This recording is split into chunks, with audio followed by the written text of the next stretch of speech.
Deion Sanders in Colorado. Anytime you're Deion Sanders, you're going to generate headlines with whatever you say, so we need to make sure that gets mentioned. A lot of folks say, well, you talk too much about Colorado. Hey, you talk too much about Travis Hunter and Shedeur Sanders, and like they went 4-8 last year. I hear you, but I'm just telling you, we are a supply and demand kind of organization, supply and demand kind of show. And so when you tell us we want to hear more about Colorado by nature of the content you engage with, we're going to go ahead and meet your demand with some supply. So Colorado ahead of 2024, I think there needs to be a little bit of discussion with what we think about them ahead of 2024.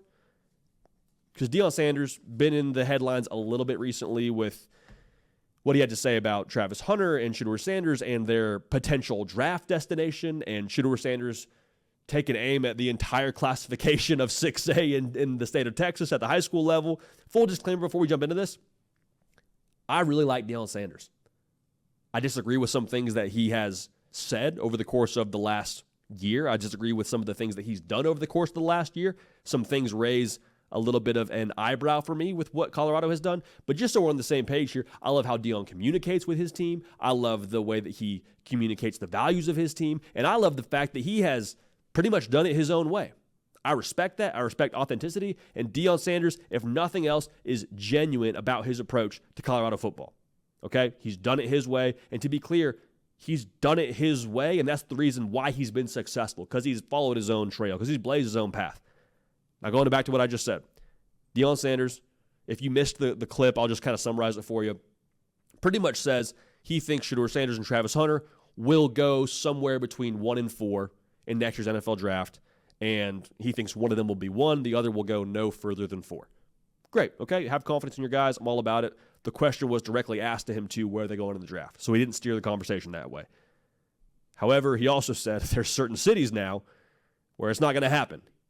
Said it's going to be in Eli if they get drafted to a certain team.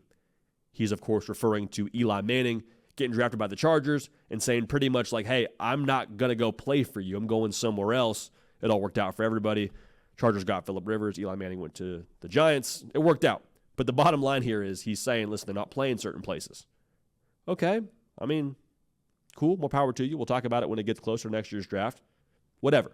Shedeur Sanders makes headlines yesterday talking about how he's essentially had to face some adversity over the course of his career, saying, like, I played at a small private school in Texas. There were guys that were playing at bigger 6A schools, and he said, I don't see those guys having the same success now at their respective programs that went to those big high schools. So these generated some interest on the Twitter sphere just because, again, the last name is Sanders, and anything that these guys say and do creates a little bit of a buzz because of who they are. Full transparency, I don't have a massive issue with either statement here. Like Deion Sanders talking about his guys not playing a certain place. That's an NFL problem. We'll talk about that if you want to talk about it later. But Shedeur Sanders saying, I played at a small private school, I faced adversity. While I think that's delusional that Shedeur Sanders had adversity by playing at a small private school with his dad being Deion Sanders, more power to you. Like, create whatever narrative you need to create for yourself to go and compete at the highest level. And for the record, Shedeur Sanders, by nature of what he did at Colorado last year, probably could have played at a 6A school and probably had a really stellar high school career. Like, I'm not knocking it at all. I don't agree with it, but I don't have a problem with it. Say what you want to say. Do what you want to do. Like, I'm all about it. However, the thing with me is, with Colorado assessing them ahead of 2024, I kind of treat college football teams and coaches a little bit how you would view a relationship, whether it be personal, professional. You're sort of keeping an eye out for red flags. And the more red flags that add up, the more you start to form your opinion. Remember what I said now. I'm a fan of Deion Sanders and how he operates overall. But there's a couple of things here that have raised some eyebrows. No in-home visits. That's a red flag. Everybody in college football that has been successful, i.e. Nick Saban, Kirby Smart, Ryan Day, Dabo Swinney, like anybody that's been successful acquiring talent does in-home visits. Might be worth considering. We're looking at a book being released by Deion Sanders. More power to you. He's motivational, charismatic as it comes. Maybe it helps on the recruiting trail. Maybe it provides a little more of a awareness of who Deion Sanders is and what he does. Coach, I don't know if I want us putting out a book when we're 4-8. Just my opinion, just how I feel about it. We got coaches with really strong credentials leaving Colorado and going and taking better jobs. The reason why that's concerning, that tells me that the rest of the college football coaching public feels strongly that your coaches that are leaving your organization are good coaches and they're getting jobs. Like your offensive coordinator went and got a head coaching job. Your defensive coordinator went and got a job in the SEC on the defensive side of the ball. Like, there's a little bit of concern there for me that the way that Deion Sanders and the way that these coaches are not fitting at Colorado, but they have a really strong approval rating somewhere else, sets off an alarm. Hey, why are coaches leaving your program? I don't love that. Last one signed 8 recruits in 2024. Number 66 ranked class. I get it. You're going to the portal. I get it. There's a numbers game that has to be had there. But like, hey, we gotta maybe ramp it up a little bit there. So the red flags here are starting to add up for me when it comes to Deion Sanders and when it comes to Colorado. So I was on Snaps yesterday with Aaron Murray, who does an awesome job on that show, part of the Volume. Go check it out. They do great work, him and T-Bob Hebert. But he asked me this question. He said, do you think Deion Sanders is losing focus? And this is in relation to the question around his son in the NFL draft and Travis Hunter in the NFL draft.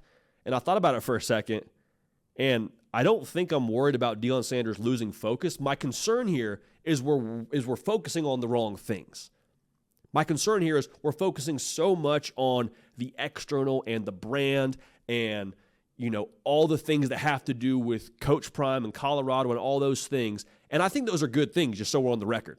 I think those are good things to build your brand and to have an awareness of who you are when it comes to the college football landscape, to be a good salesman to some degree. I think that's a non-negotiable, and I think a lot of coaches would do well to take a page or two out of Deion's playbook in that sense. But again, the concern is we're not focusing enough on some of the things that maybe we should be focusing on. The guys that we should be signing, maybe at the high school level. The guys that maybe we should be landing when it comes to the transfer portal.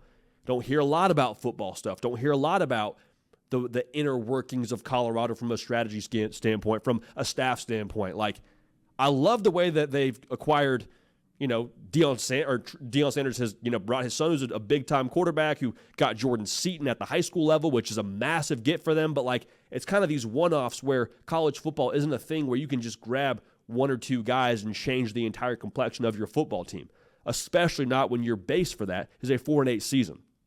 So the more I look at this thing, I'm like, all right, I don't think we're not focused, period. I think we're focusing maybe a little bit on some things that maybe won't provide the exact return that we're looking for when it comes to that investment. So I also want to make sure we say this before we move on. I've said it many times. If anyone can turn the tide on a positive and squeeze that positive for all the juice that it's worth and then some, it's Deion Sanders. Case in point is last year. We've said it many times. We'll say it one more time. Deion Sanders in Colorado had College game day come to town for a game against Colorado State, a G5 team. A rival nonetheless, but they were supposed to wax Colorado State. Now, they won the game. I'm not here to talk about the game. I'm here to talk about they took a undefeated start and parlayed it into national exposure.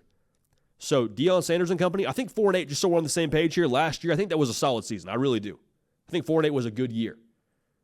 Look to the future, though. If we go 4-8 again, all right, maybe the momentum starts to dial back a little bit. I hope that doesn't happen. I hope Deion Sanders and company crush it. I hope they go and win more than 6 ball games. I hope they're in a bowl game. I love Deion Sanders for college football. I think it's phenomenal. I love the way that he motivates his team, but there's multiple red flags here that concern me, and the things that are being talked about right now that aren't super football-centric, those concern me a little bit more as well. Hey, y'all, thanks so much for watching. Subscribe to the channel here to make sure you don't miss an episode of The Hard Count. Also, be sure to check out other videos on the On3 YouTube channel.